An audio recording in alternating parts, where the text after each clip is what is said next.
sessions. So welcome everybody to today's Brown Bag. We have with us today Kwabena Boatong, who is going to present on some different introductory object-oriented programming concepts. So as we go through today's talk, I've got a Slido link posted in the Brown Bag channel. So if you have any questions for our presenter, go ahead and feel free to drop questions throughout the presentation. But at the end, we'll have some dedicated time where he will come in and answer those questions. So you can drop questions in as we go. We'll have an opportunity to add more at the end. But I think with that, I will go ahead and hand it over. All right. Hi, everyone. Just like Les said, my name is Kwabena. You can call me Kwab for short, but I'm not sure if they're going to have enough time to do any one-on-one communication. Pretty new to the whole Zoom experience, so please bear with me as I try to figure out the best way to share my materials with you all. Let's see here. I have a slideshow, so I'm going to try to share that first.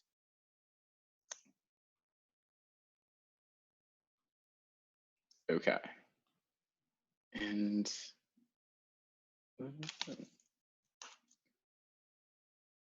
cool.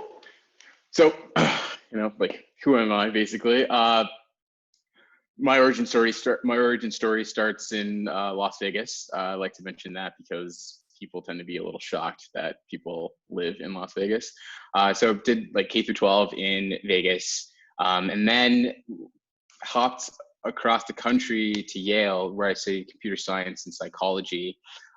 Great experience, met a lot of interesting people, and worked on a lot of little side projects. And that's kind of when I realized I really enjoyed tinkering with code. And then after graduation, I got my first software gig in Chicago, working at a B2B e-commerce company. There, I also got an opportunity to work on some design projects as well. So I was a product designer. And after doing that for a few years, I realized that, hey, I really like the combination of everything, like this, the software engineering with the design and really understanding the core business needs. And so then I realized that product management might be a better fit for me. And so I moved to New York, where I am today, and have been working as a product manager at a small ad tech company. I don't think there's an opportunity to answer any questions yet, but if you have any questions related to my background, we can cover that at the end. So today I really wanted to talk to you about a really key programming paradigm called object-oriented programming. It's a really vast ocean of topics, so we could really talk about this for days.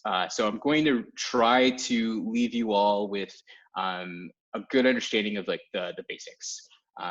Just give you enough to be dangerous with the concepts, and maybe even enough to start making your own object-oriented programs yourself. So just to give you a quick outline of the presentation, we're going to try to define object-oriented programming. I say try because it's a very abstract concept, and I think that for a lot of people it takes a couple tries to really solidify the concepts in your head. I might use a lot of crazy metaphors. That's kind of how I solidify technical topics in my mind.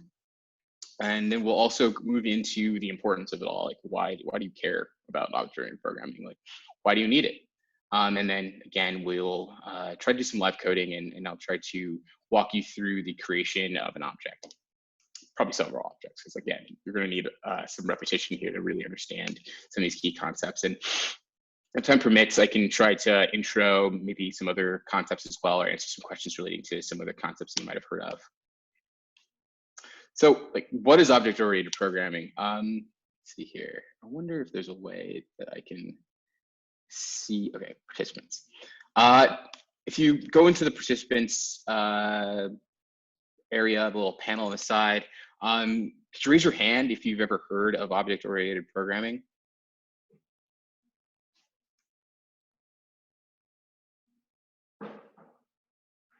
Oh, great. Lots of people. Okay, cool. So I have to make sure I get this right. And okay, and then raise your hand if you've ever created an object-oriented program. So, okay, lots of people. Awesome, cool. So object-oriented programming is effectively a programming paradigm that allows the programmer to create abstract data types. We'll talk a little bit more about what all that means, but the idea is to take data points and operations, bundle them together into this entity called an object, and create several objects so that those objects are able to communicate with each other to perform various tasks, and ultimately to perform your computation, whatever you're trying to solve, whatever problem you're trying to solve. And this differs from other programming paradigms, which we'll touch on a little bit later. But at its core, we're talking about data, right? It's a way of managing data. Hopefully you guys have seen some different data types in Python already. Specifically, you should have seen what are called the primitive data types. These are the foundational data structures that all computing is essentially based off of. Like every programming language has this concept of an integer, a float, a string, or sometimes just a character, and a Boolean. And in theory, you can essentially solve, all of these solvable computing problems with just those data types. And you do that by layering on different levels of abstraction. And if you look over to the right side, look over to the right side, the non-primitive types, you probably have seen arrays, lists, tuples, so on and so forth. And these are other forms of storing information within Python. And all of those non-primitives leverage the primitive data types in order to become functional, right? So you can have an array of different Booleans or different strings, list of integers, in order to help you properly represent whatever type of problem you're modeling. So objects, what is an object? I mentioned that objects are these abstract data, these data abstractions that capture an internal representation, like an internal computing representation, and also have some concept of an interface for interacting with that object. So within that object, there is some information about like how the data is stored and some information about how the data can be interacted with. Objects are the core entities for computing in Python. Everything in Python is an object, and Python has several different types of objects, as we just saw. So here are some quick examples of different objects in Python. So 2020, that's an integer. 3.145, that is a floating point. Hello world, that's a string. 321 in these square brackets, that's a list. So everything I just mentioned is an object. It's considered an object in Python, and it's considered an object in Python because it's based off of what we will learn a little bit later, a class. And a class is essentially a definition for an object, a blueprint. And all objects have a type, again, some internal data representation, and a set of procedures that can be that can act upon the data that is being stored in that object. So I did mention the difference between I did mention this concept of different programming paradigms, right? If you have not heard of object-oriented programming, you've likely have been doing what is called procedural programming. That is a style of programming that really focuses on functions and methods or procedures. And so you're taking in some numbers, for example, a couple of integers, and you're adding them together. And you have some function called add that takes into parameters and puts them together and spits out a sum. That that is one procedure, and let's say your entire program is just a collection of different functions. So maybe you take that sum and you pass it to another function that might find the square root of that number, and so on and so forth. So procedural programming paradigm is one that, again, focuses on methods, functions, or subroutines are all basically talking about the same thing. And they try to execute these procedures at some point in the program, and sometimes these procedures call one another. With object-oriented programming, the program leverages the data abstractions called objects, right? We talked about the object definition already. Within object-oriented programming, the goal is to almost artistically craft a programmatic representation of some real-world concept. So if you're building a social network for puppies, you want to have some concept of what a puppy is in your program. A puppy might have an age. A puppy might have a breed. A puppy might have a name, or a length of fur. It's like in different types of behavior like that. And then these objects store that information, and then the collection of objects can interact with each other. And there are specific programming languages that are best suited for each of these different types of programming paradigms. So procedural programming languages have procedural programming has its own set of procedural programming languages listed here, like COBOL, Fortran, BASIC, and C, and a few others. So if you can tell, these are some of the oldest or older programming languages that are out there. And then object-oriented programming languages like Java, C++, Python, they're a bit newer. They tend to build off of these procedural programming concepts because object-oriented programming is essentially similar to what I mentioned with these primitive data types. It's like this layer of abstraction that we add on top of these core computing concepts, so to allow us to integrate a higher level of sophistication within our programs. Okay, so that was a quick overview of what OOP is. I want to talk a little bit about the importance.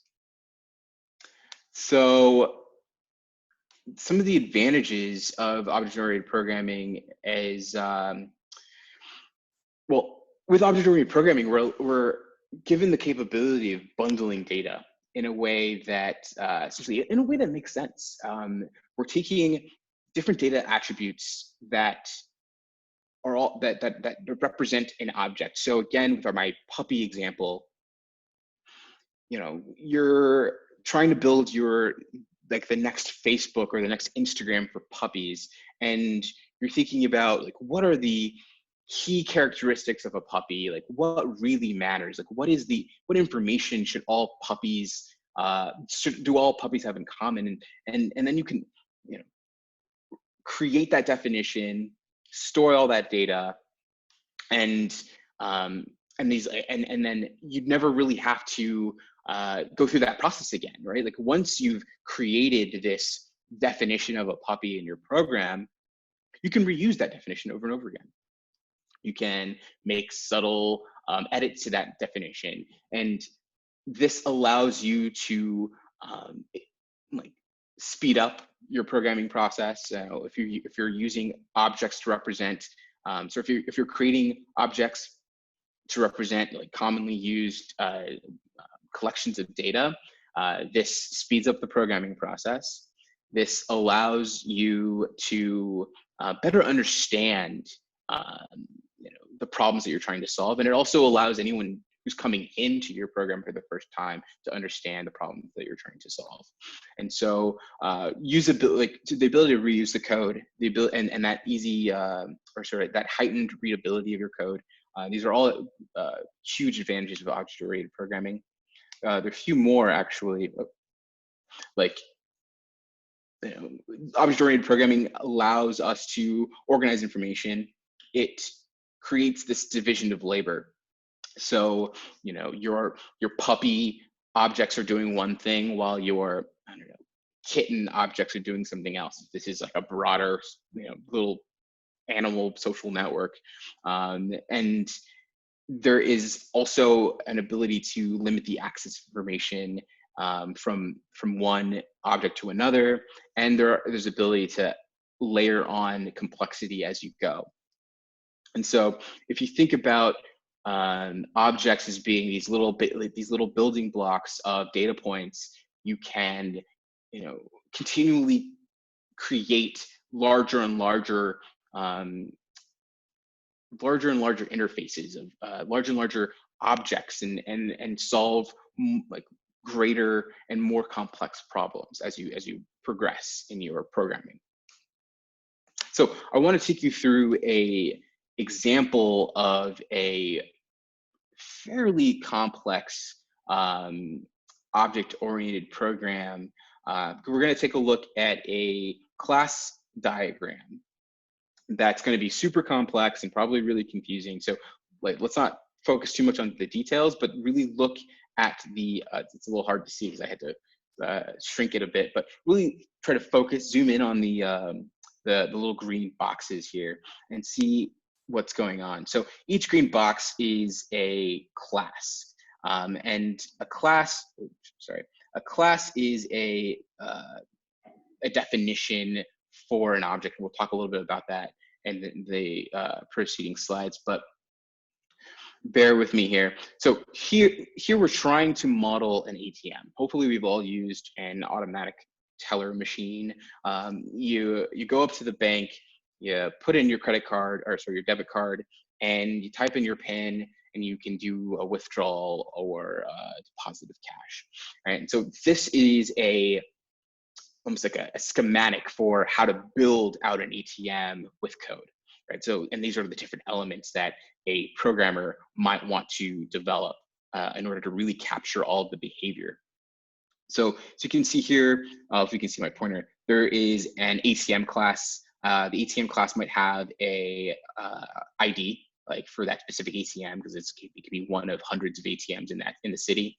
Might have a specific address, a location, and maybe some concept of an authorized user, so maybe a maintenance individual. There is a concept of a card, right? So the debit card number, the name on that debit card, the expiration for that debit card, and then that might map to a customer. That customer has some specific data points as well. A customer might also have an account with the bank. So I am a Chase customer, for example, and I might have a savings account. I also might have a checking account. So all of these ideas, and all these nouns essentially, are sort of designed in the program as objects, so that they can be manipulated and can interact with other objects to perform whatever task. So I'm going to need all of these components to build, say, an app that mimics an ATM experience, or even to maybe build an ATM. So maybe these components interact with hardware that control the ATM, right? For example, we have the cash dispenser, we have the keypad, the screen, the printer, the card reader. So potentially all of these classes that define these objects might interact with hardware and might be needed to operate like the real world instance of an ATM, or this could be used to create a virtual ATM, like a mobile phone a mobile application that it's supposed to mimic an ATM. Okay, so now we're going to try to get a little bit deeper into the weeds here. Gonna try to do a quick pulse check. So raise your hand if you're totally confused, maybe. All right, cool. If you're following along, this is great. We're going to get a little bit deeper. All right, thanks for the honesty there. Hopefully I'll be able to address that confusion. But if you do have any specific questions, please write them down, because we're going to have a quick, not really a quick, but a nice long Q&A session, and I can go over these slides again. Okay, so right now comes the tricky part with the screen changing, because I want to start getting my hands dirty with some Python with you guys. So how do I create an object? First, we're going to need to really understand some key distinctions here. I threw out a lot of jargon, and that's going to be probably one of the hardest parts of this experience. Is like really getting comfortable with the jargon. I tried to highlight some key terms throughout the slideshow. So when it comes to creating your own type, right? So now I'm getting, that's another bit of jargon for you. When we talk about data types in Python, we're saying that, you know, an integer, a float, a string, so on and so forth. These are all data types. And as I mentioned at the beginning, every entity, every data type in Python is an object. Because they all derive from what's called a class. A class is a blueprint, so a definition of an object. So there's a distinction between creating a class, this blueprint, and the instance of that class, the object. So if you're an architect, maybe you're drawing out a blueprint for a building, right? So in this scenario, that is our class. Like we can't do anything with this piece of paper, this blueprint. It's got some instructions on it. That's great, but you're going to need someone who has the tools and the know-how to build the building for you, right? So once the building is erected, that building is the object, right? And more specifically in Python, once you have the class written out, that's great, but no object has been created. Now your program knows how to create the object, and it knows that your object needs, you know, a name field. It might need an array to store some different data points, what have you, but it hasn't created it yet. You have to instantiate it. You have to create an instance of that class. And so we'll walk through that distinction, and we'll walk through the creation of the class itself and the creation of that instance, the class instance, or the creation of that object. So for this example, employee, we're going to try to model an employee. Everyone in Lambda School is trying to learn these concepts to one day become a technical employee, a software engineer, perhaps. Objects are everywhere in the world. So yeah, we can pick an employee. Why not? We can pick a candle. We can pick I mentioned earlier, puppies, kittens. You can in theory, you can model anything. And so in this example, let's say you get hired for a company. The company has an HR system that requires every employee to have an ID. Not a unique concept. Every employee has a salary, hopefully, and every employee has some department that they belong to. And all of that information is stored in a system, in a computer somewhere. And this system, this HR software, needs to be able to pull up a name or an ID and figure out, say, like, you know, how much tax to charge that person, or how much that person makes on a daily basis, so on and so forth. So when creating the employee class, right? So the employee blueprint, I mean, here it is for you. I mean, we can walk through typing it out live, but the way you get started is with the class keyword. It's similar to the def keyword. It is the starting point of a class definition. So you type the word class, and then next the name of that class, which will then become the data type of that object of the object that gets created as a result of the class. So I want to define what an employee is, right? And then once I define what an employee is, I'll show you how we would then create, you know, a variable number of employees, and each.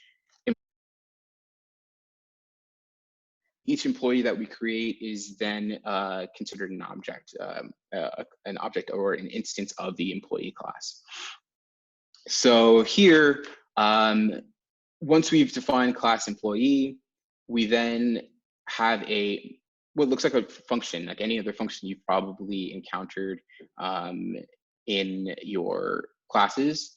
Sorry, in your not to confuse it, in your courses in Lambda School. So for the instantiation of a class, so if a class is all about giving the computer the instructions on how to make an object, this init method, so underscore, this double underscore init double underscore, is a special method that helps the computer understand how to construct or instantiate a specific object, right? So here we're saying that in order to make our version of an employee, we need the following parameters, right? So the first parameter in these methods, so a method is a function within a class. If this was outside of a class and you were to say, like the example I gave at the very beginning, you were writing some math program, and you have a function that adds numbers together, that function would be defined as def, add, and then we take in maybe 2 parameters, and those are the numbers that we're going to be adding together. Here, it's a little bit different. Since the function is inside of the class, it is called a method. It's a class method, and that's important because this function is only specific to employees. It only relates to employees. You can't use it outside of the employee context. So if I want to create an employee, I need specific information associated with an employee at the very beginning of I guess the hiring of that employee. So I hire Kwab, and I need to know I need his name in the system, his salary in the system, and his department in the system, right? And so when this computer representation of myself is created, these 3 data points need to be stored. And this is how we define it in Python. It varies depending on the programming language. So one key difference is this term self here. So when you create a method within a class, you need to define, you need a variable placeholder that represents the instance itself, right? So if I use this class to create an employee named John, self refers to John, right? And so if you follow along here, self.name is going to be the name that is passed in to create the employee John, and then would therefore be the name John, and then salary and department would be John's salary, John's department. Okay, so as I mentioned already, we use the class keyword to define the new type. And to create an object, we need to define how to create the object, and that's through this instantiation method, that special method of underscore init. And then we need this like self-referential pseudo variable self for every method that we create. The data points that get passed into self, like name or salary and department, these are called instance variables. So these are variables that hold the data points that we're trying to save about John or Jill, whoever this employee is. Let's see here. I want to go into this live coding bit, but I'm also concerned about sharing my screen. Let's see here. Okay, cool. All right, so here's my terminal, and here I can show you how to like kind of walk you through the creation of this class, right? So we start with the term class employee. That's going to be the data type that we're dealing with. So let's say that I need to instantiate this employee with, again, this is our opportunity to be creative as engineers here. Like, you tell me, you decide what data points an employee needs to have, right? So let's just say, for simplicity's sake, we want to pass in a name. So in order to create an employee, you need to give Python the name of that employee, right? And so, let's see.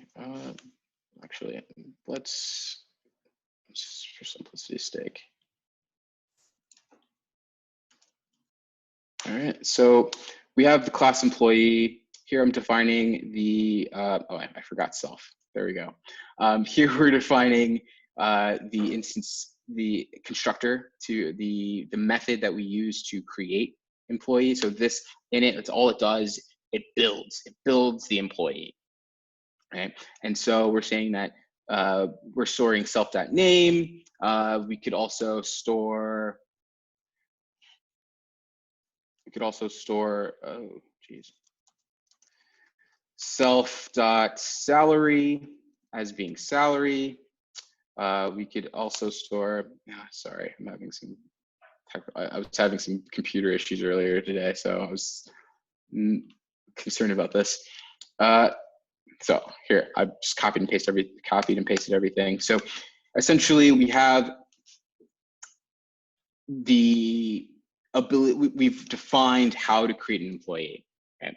And so next step would be to actually utilize this class, right? So we've defined the class, now we need to build the object. And the way we do that is like this. So we create a variable, I'm going to say me, to store the, to reference this object. So me equals employee, and then within that, I'm adding all of the information that I need in order to create an employee. So that's the name, salary, and my department. So once I've done that, now I can utilize and manipulate that information. So let's say I want to find my salary, right? So me.salary, we use dot notation to access the attributes of an object. And so now you're noticing the change in jargon. So class employee, like this is the class definition. Here, me, that's the object, right? So I've utilized the employee class to create the object that has all this data in it, and I'm calling it me. That's the reference. And so if I want to get the salary of this specific object, me.salary, and 50,000 pops out. Cool. All right, let's see here. Now I'm going to try to bounce back. Okay, so data attributes of an instance. So an instance of a class, again, is an object, are called instance variables. So the variables within that instance that only pertain to that instance. So in that example of me, so the name, the salary, that only exists for this me object, this Kwabena object. So if I created a different object in John, it wouldn't necessarily have the same salary or the same name or the same department, and so on and so on. So the next step would be to talk about methods. Just trying to be a little conscious of time here, so I might speed up a little bit. With methods, methods are a function that work only within the class, like I mentioned earlier. And I also mentioned that in order to access these data, the data attributes within an object, you need to use dot notation. And Python always passes the object as the first parameter of that method. So in that init special method that I mentioned earlier, the first parameter, self. If you don't use the word self, that's fine, but whatever you use as that first parameter will be understood as the placeholder for the instance. That's not necessary. That's not a paradigm that is consistent in other programming languages. I've honestly only really seen it in Python, but there are other keywords used in these other languages to essentially distinguish the instance itself from other potential data or other entities that might be floating around. One thing that's really important about object-oriented programming is to be like, very specific and to make it really clear what data points belong to which object. Okay, so going into methods. So let's say I wanted to expand my employee class a bit and include an income tax method and an hourly rate method to determine what the income tax of that employee is and the hourly rate of that employee. So going to, just to make things simpler, I'm just going to copy this. And then I'll show you how that looks.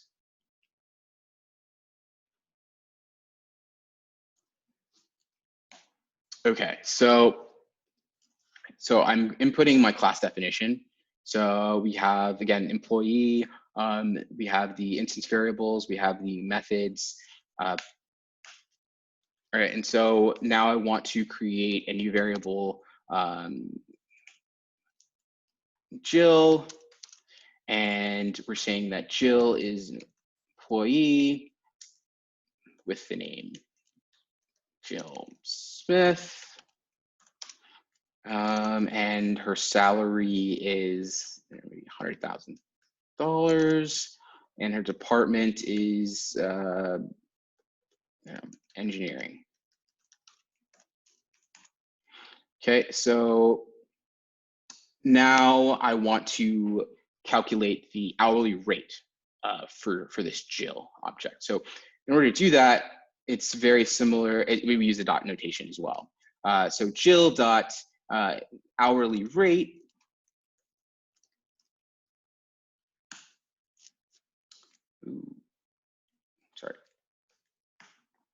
So Jill dot hourly rate comes out to be $50 an hour.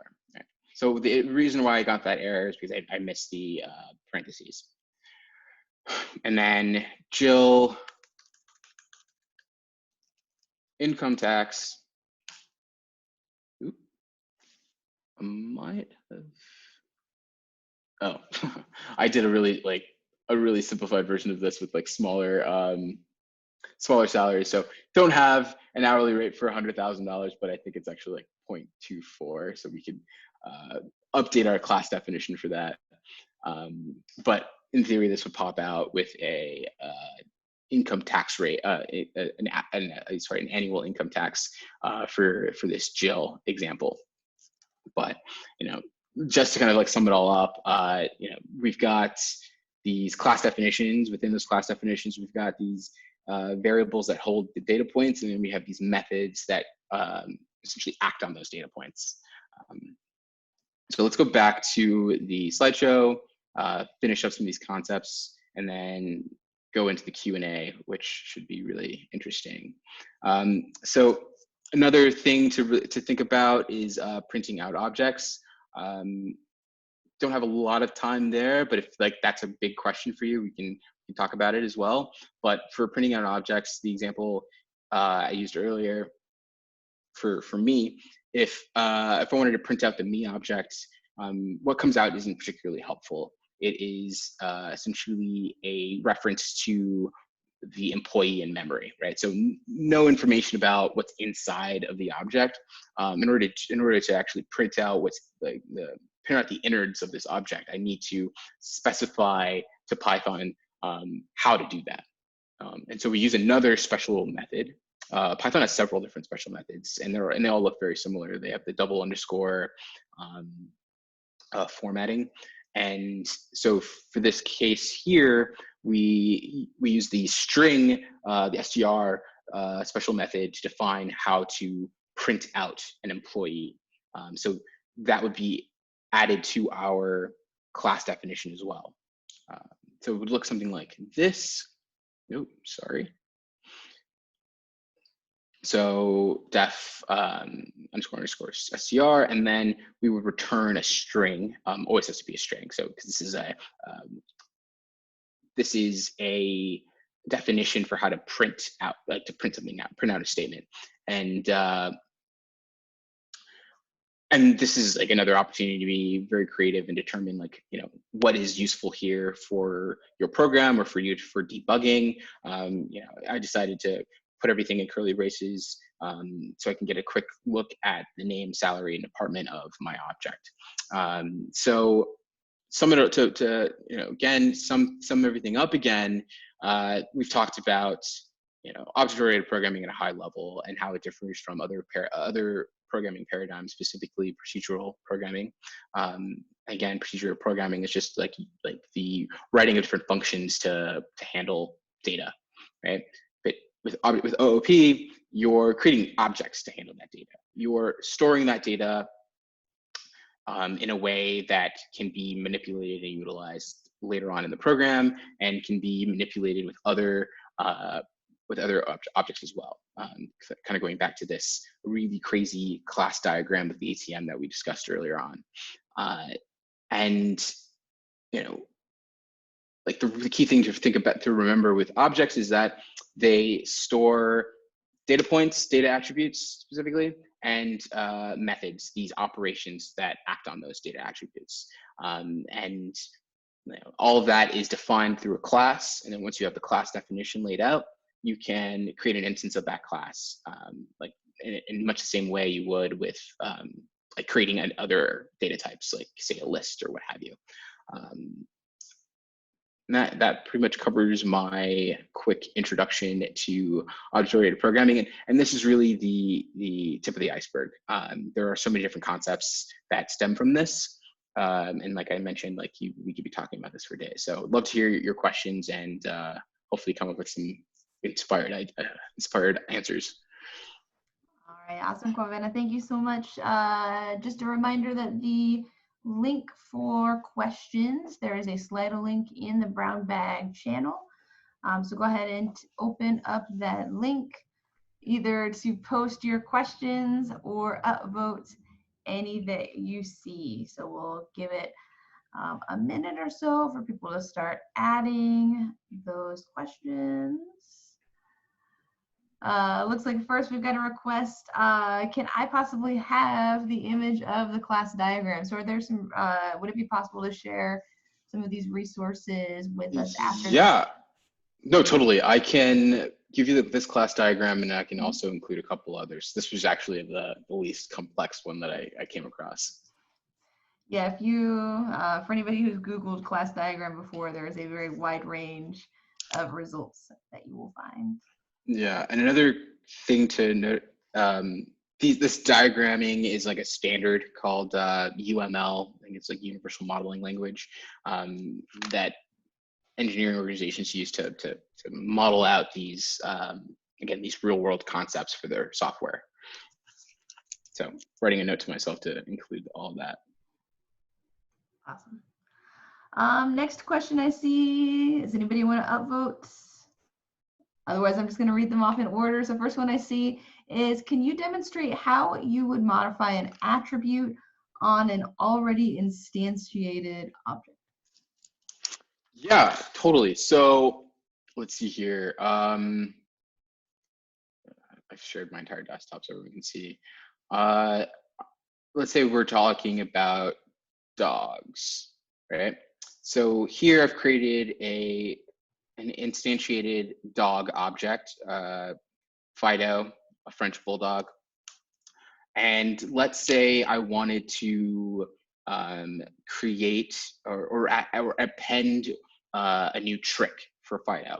So just quickly look at the dog class here. We have taxonomy, which is equal to canine. So here this is a class variable. So this variable, this data point here, will be consistent across all instances of a dog.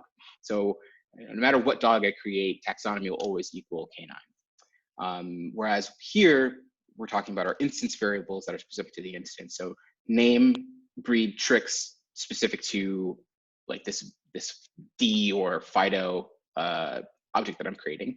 And then I have another method for specifically adding tricks. So what is good practice in object-oriented programming is to create what are called access methods. So methods that specifically are used for retrieving data and for setting data. So sometimes they're called getters and setters. Add tricks could be a example of a setter, for example, would be an example of a setter. So once I've created dog, my D, I don't know, I'm just gonna call it Fido. Once I've created Fido, I can add tricks to Fido. So Fido dot add tricks, and then I can pass in, like roll over, and that would be added to the list. Does that answer the question? Like if I, and again, if I wanted to say change the breed, I would want to, and if that's a capability that I want my class to have, I would want to create a definition, a method for that. So maybe a change breed method takes in the self, of course, and we'll call it new breed.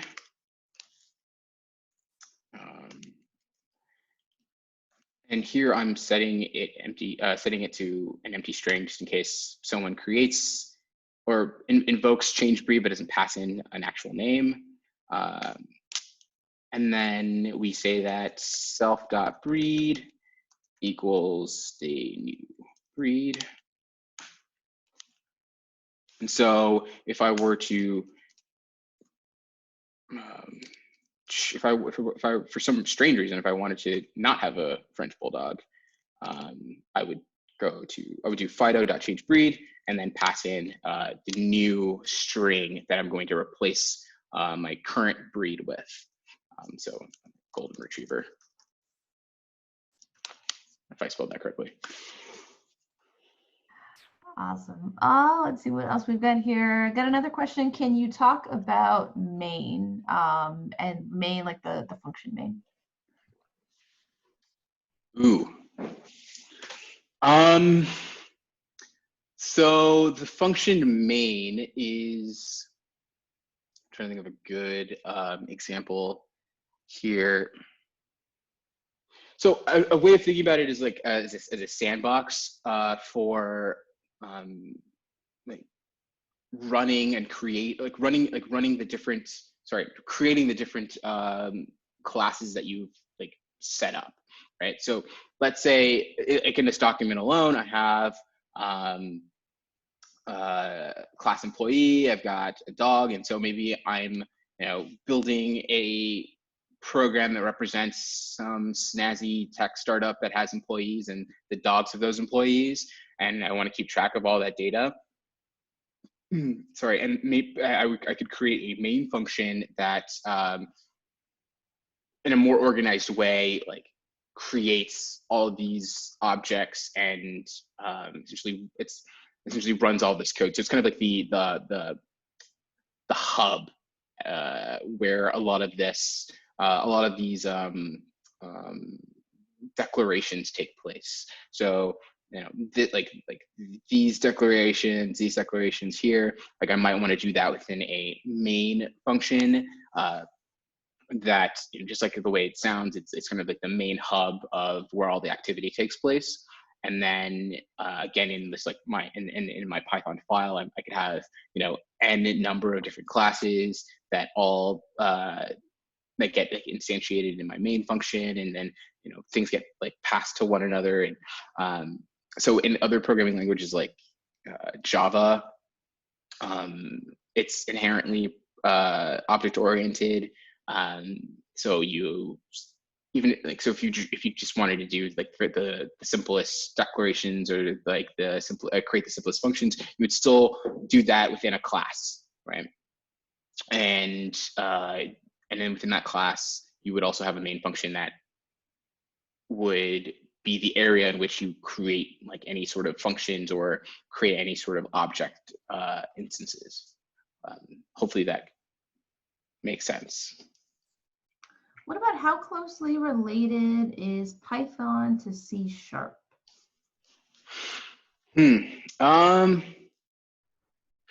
So there are different clarifications for programming languages. Python Python and C# are similar in the sense that they are both object-oriented programming languages, but they're different in the sense that um, Python is a interpreted language, whereas C# is a compiled language. With C#, you create your C# document. So it could be, object like here, this is Lambda School object like Lambda School OOP.py. I could do that .C#. And I would need to run that code through what is called a compiler. That compiler takes this, takes the C# code and translates it into machine readable symbols, and then runs that program. And the whole reason for that is because the machine readable executable file that is produced is gets run a lot quicker than a Python file, right? So Python file, much like a JavaScript file, these are, again, both interpreted languages. The computer is running each line of code essentially as you go, right? So it's doing it a bit more piecemeal, and needs to keep track of, the different variables that might be changing on the fly. And so these languages tend to be a lot slower than the compiled languages like C or C# or Java. All right, and then we've got 2 more questions, and I think we'll be at time. Next one is, why have internal functions for setting the attributes of your object rather than just using dot notation to set them? It's a very good question, and it really comes down to security. So with object-oriented programming, you're creating, like the class diagram I showed earlier, you could have hundreds of different classes representing the smallest, most minute concepts of your system. And if you don't have this concept of access control, some programmer like on some other area of the world or some area of the company can easily change the behavior of your program. And so if you're creating, again, like the employee class, this data could be really sensitive, really important information, and we don't necessarily want other programs or other programmers to change an employee's salary, for example, right? And so we can make the salary read only by it's a little different in Python, or actually it's harder to do in Python, but in other programming languages you can make certain attributes private or public. So essentially you can say that this attribute salary can only be changed within the class, and therefore another program like this dog program, like this dog class, cannot change an employee salary, right? And so that's really that's at the core. Security is behind the idea of like getters and setters, and it's like it's the proper form, it's the proper like sort of paradigm to follow. You want to have a specific method that goes and grabs the raw data for you. Sometimes also you might not necessarily want to retrieve the raw data. You might want to do some sort of processing before you return that information. So maybe salary stores my like annual salary, but you want to only return like the monthly salary, or like the weekly salary or the hourly rate. And so like using these retrieval functions, you can have that level of control. All right, and the last question is a quick one. Do you have any favorite Python extensions for Atom? I try not to play too much with the extensions, and I haven't been doing a lot of programming lately, but I tried to get the IDE to run, and I'm having some trouble with it. And honestly, I've had a lot of trouble with just about every Atom extension I've ever downloaded. I think it's also because my operating system's a little out of date. So TBD on that one. And I'm also trying out this new terminal called Hyper, which is built with JavaScript and CSS. And there are some like interesting packages for that as well that I'm like slowly trying to explore. But I've been burned one too many times with these open source packages. Yeah, it's always it's hit or miss sometimes with extensions and things like that. Totally. Absolutely. All right, Kwabena, well, thank you so much for stopping by this afternoon to come and chat with us. And thank you to everybody who dropped by. Thank you for all of the questions. We will get the resources that were requested shared a little bit later this afternoon in the Brownbag channel. So if you're curious about those, just keep an eye out there. But it is 1 minute after 12, so I'm going to let everyone go so everyone can get to the next place you need to be. All right, so take care, everyone. Thank you, everyone. Thanks for the patience. Take care. Have a great one. Thank you. Thank you.